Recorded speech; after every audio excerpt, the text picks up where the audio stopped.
Hello students, welcome in your class 9th of SST. Take out your civics book. Open lesson number 2, page number 22. We are reading on last paragraph. Constitution making is not unique to South Africa. South Africa में constitution का बनना कोई unique बात नहीं थी। हर country में जो है वो उसमें हर कंट्री में अलग अलग ग्रुप्स बने हुए हैं लोगों के, उनकी रिलेशनशिप में भी है, कुछ में वेट्स है, कुछ में साउथ अफ्रीका में जो डिफरेंसेस थे वो वाइट और ब्लैक्स को लेकर थे। लेकिन इंडिया में भी इस तरह के डिवर्स रहे हैं, ठीक है। वो कास्ट सिस्टम को लेकर देख लो या अदर रेशल सिस्टम को देख लो, ठीक है। अब यहाँ हम देखेंगे yes, Constitution is the supreme law. Constitution क्या है? is the supreme law that determines the relationship among people living in a territory and also the relationship between the people and the government. ठीक है, लोगों के बीच में और government के बीच में जो रिलेशनशिप बनती है, कॉन्स्टिट्यूशन उसके लिए एक सुप्रीम लॉ बनाता है। एक सुप्रीम लॉ है दोनों के बीच में। Constitution does many things. Constitution बहुत सारी चीज़ें करता है। फर्स्ट, ये जनरेट करता है एक ट्रस्ट को, जिससे कोऑर्डिनेशन बना रहा है लोगों का एक दूसरे के साथ। सेकंड, ये स्पेसिफाई करता है गवर्नमेंट को, जिससे वो कॉन्स्टिट्यूटेड है, वो विल हैव पावर, जिसके पास भी पावर है तो वो डिसीजन कैसे ले सके, ठीक है। कॉन्स्टिट्यूशन के अकॉर्डिंग ही वो अपने डिसीजंस ले पाएगा जो कि पब्लिक फेवर में हो। It lays down limits on the power, और ये जिन गवर्नमेंट में जिसके पास पावर है उन पर भी लिमिट्स लगाता है और उनको बताता है कि सिटीजन्स के राइट्स के बारे में उनको बताता है। Fourth, it express the aspiration, ये एक्सप्रेस करता है लोगों के एस्पिरेशन को जो कि एक अच्छी सोसाइटी बनाने के लिए है। जितनी भी कंट्रीज़ हैं सबके पास कॉन्स्टिट्यूशन है, लेकिन यह ज़रूरी नहीं है कि जिनके पास कॉन्स्टिट्यूशन है वो डेमोक्रेटिक है, वो कंट्रीज़ डेमोक्रेटिक है। बट जितनी भी डेमोक्रेटिक कंट्रीज़ हैं उनके पास कॉन्स्टिट्यूशन है। After the war of independence great Britain the American gave themselves a constitution.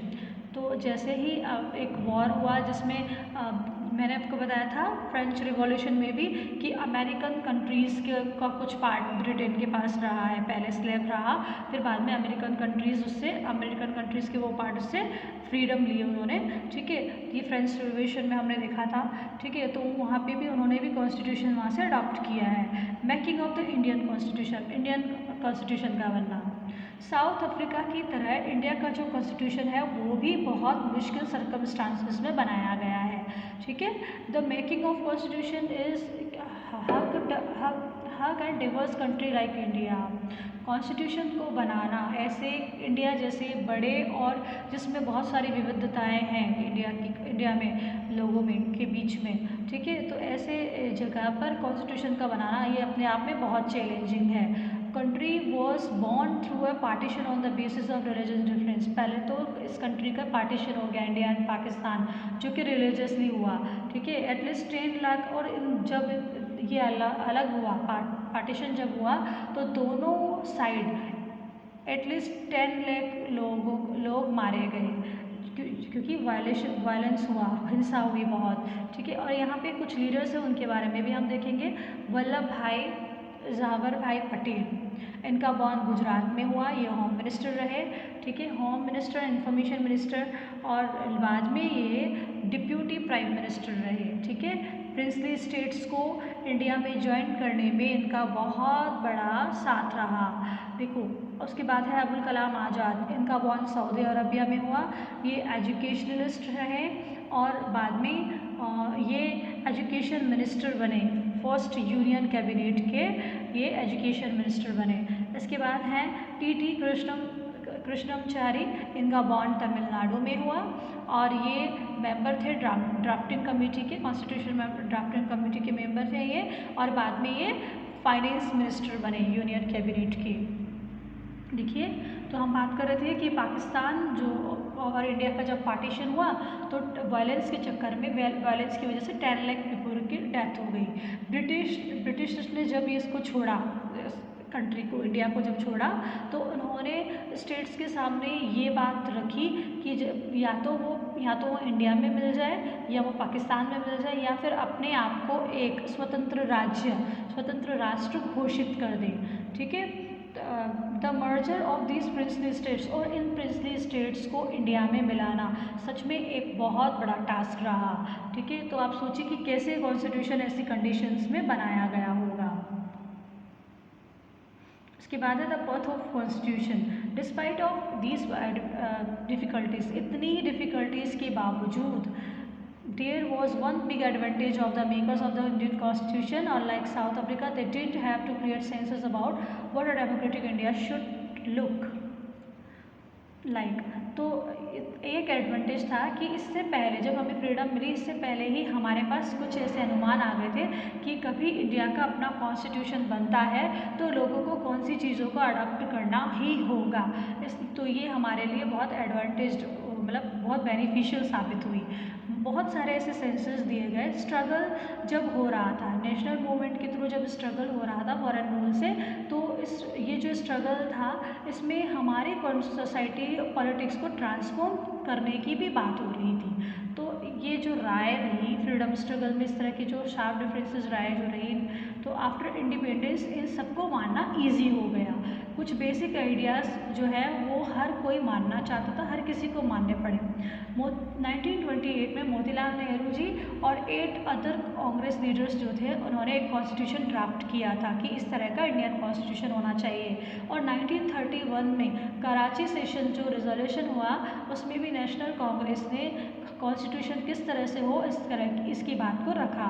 दोनों चीज़ों में एक चीज़ कॉमन थी, वो थी यूनिवर्सल एडल्ट फ्रेंचाइजी, मतलब सबको इक्वल राइट टू फ्रीडम, हर किसी को फ्रीडम हो, फ्रीडम का अधिकार हो, समानता का अधिकार हो और माइनॉरिटीज़ को प्रोटेक्ट करने का अधिकार हो।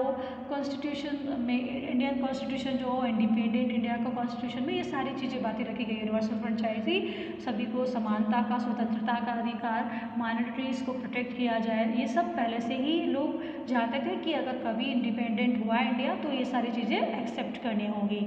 सम basic values were accepted by all leaders before the constitution assembly made to deliberate the constitution. तो कॉन्स्टिट्यूशन असेंबली जब इस कॉन्स्टिट्यूशन को बनाए, इससे पहले ही सब लोग इसको अडॉप्ट करने के लिए रेडी थे।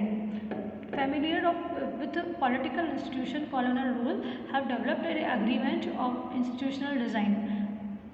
British rule had given voting rights only to few. On the basis of British introduced very weak legislature. 1937 में जो प्रोविंशियल लेजिस्लेचर बनाई गई थी उसमें ब्रिटिश मिनिस्टर जो थे उन्होंने इंडियन को, कुछ लोगों को ही वोटिंग का अधिकार दिया गया था।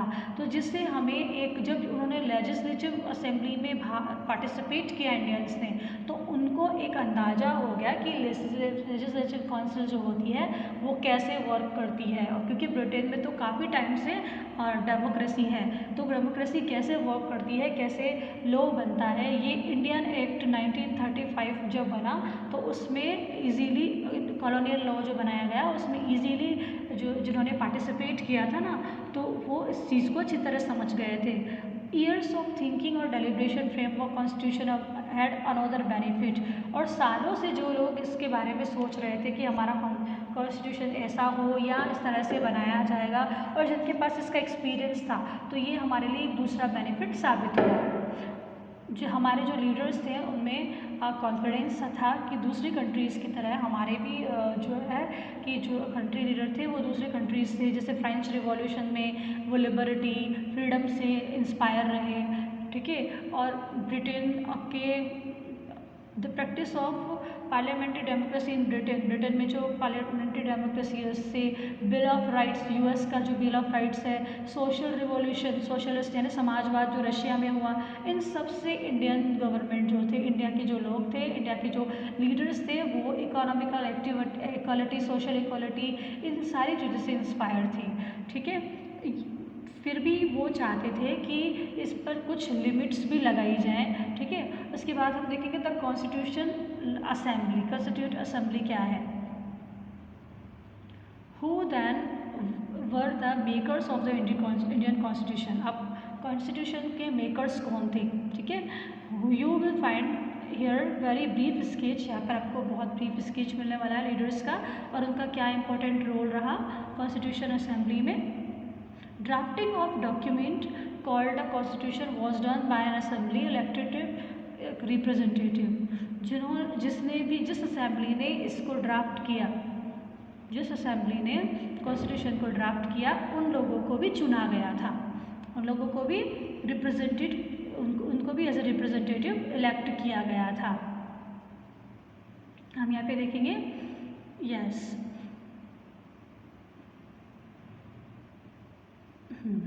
Election to the constitution assembly were held in. Constitution assembly के जो इलेक्शन हुए वो 1946 में हुए। इसकी फर्स्ट मीटिंग 1946 में हुई और उसके बाद इंडिया पाकिस्तान अलग अलग हो गए। The constitution assembly was also divided into, तो इसको भी दोनों पार्ट में बांट दिया गया। कॉन्स्टिट्यूशन असेंबली इंडियन कॉन्स्टिट्यूशन में 299 मेंबर्स रहे और इसको अडॉप्ट किया गया 26 नवंबर 1949 को और फिर बाद में एज ए रिपब्लिक 1950 में इसका इफेक्ट सबसे पहले एवरी ईयर हम 26 जनवरी 1950 को इसको एक्टिवेट किया गया, तो उसको हम रिपब्लिक डे के रूप में सेलिब्रेट करते हैं। हमें इस कॉन्स्टिट्यूशन को क्यों, why should we accept a constitution made by the assembly, हम इस कॉन्स्टिट्यूशन को क्यों माने जो कि इवन 60 ईयर्स पहले बनी है। We have already noted one reason about, इससे पहले हम इस रीजन को नोट कर चुके हैं। The constitution doesn't reflect views of the its member alone, क्योंकि कॉन्स्टिट्यूशन जो बनाया गया है ना उसमें सिर्फ किसी एक के व्यूज़ नहीं हैं, सबके ब्रॉड सेंसेस देखे गए हैं। Many countries of the world have had to rewrite their constitution afresh because basic rules were not accepted. All major social groups or political parties in some other countries, the constitution exists a mere piece of paper. देखो कई countries में तो ऐसा हुआ है कि उनको change कर दिया गया है कॉन्स्टिट्यूशन के रूल्स को और वापस से लिखा गया है, और कुछ का तो इतना सा है कि सिर्फ एक पेपर पे रिटन है। तो मैं आपको एक चीज़ और बताना चाहूँगी कि इंडिया का जो कॉन्स्टिट्यूशन है वो सबसे लार्जेस्ट, सबसे बड़ा कॉन्स्टिट्यूशन है जो कि रिटन है, ठीक है। No one actually follows it. Experience of our constitution is different over the last half century, जो कि लास्ट हाफ सेंचुरी में लिखा गया है उसको हर कोई क्यों मानेगा, हर साल उसको क्यों माना जाएगा। The second reason for accepting the constitution is that the constitution assembly represented the people of India. वहाँ की जो कॉन्स्टिट्यूशन असेंबली बनाई गई थी ना कॉन्स्टिट्यूशन बनाने के लिए, वो लोगों को रिप्रेजेंट करती है, इंडिया के लोगों को। There was no universal adult franchise at that time, उस वक्त यूनिवर्सल एडल्ट फ्रेंचाइजी नहीं थी, लेकिन फिर भी लोगों ने उसको माना, बाद में माना ना, तो वो अभी तक भी चल रही है, उसको सही माना जा रहा है। So the constitution assembly could not have chosen directly by all the people of India. तो उस वक्त यूनिवर्सल एडल्ट फ्रेंचाइजी जो थी वो नहीं थी, तो लोग जो असेंबली के लिए चुने गए थे वो भी डायरेक्ट नहीं इलेक्ट किए गए थे। पहले हम यहाँ पे कुछ लीडर्स के बारे में है तो वो थोड़ा डिस्कस कर लें।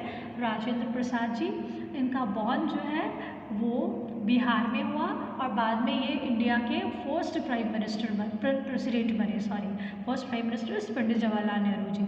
जयपाल सिंह, ये इनका बॉर्न जो जयपाल सिंह जी का बॉर्न झारखंड में हुआ। ये कैप्टन थे फर्स्ट नेशनल हॉकी टीम के और बाद में ये झारखंड पार्टी के फाउंडर बने। Next H.C. मुखर्जी, इनका बॉर्न बंगाल में हुआ। ये वाइस चेयरमैन थे कॉन्स्टिट्यूशन असेंबली के और बाद में ये वेस्ट बंगाल के गवर्नर बने। तो हम यहाँ देख रहे थे इट वॉज इलेक्टेड मेनली, और जो कॉन्स्टिट्यूशन असेंबली जो चुनी गई थी ना by the members of existing providential legislature, वो उस वक्त जो प्रोविडेंशियल लेजिस्लेचर चल रही थी उसके द्वारा चुने गए थे।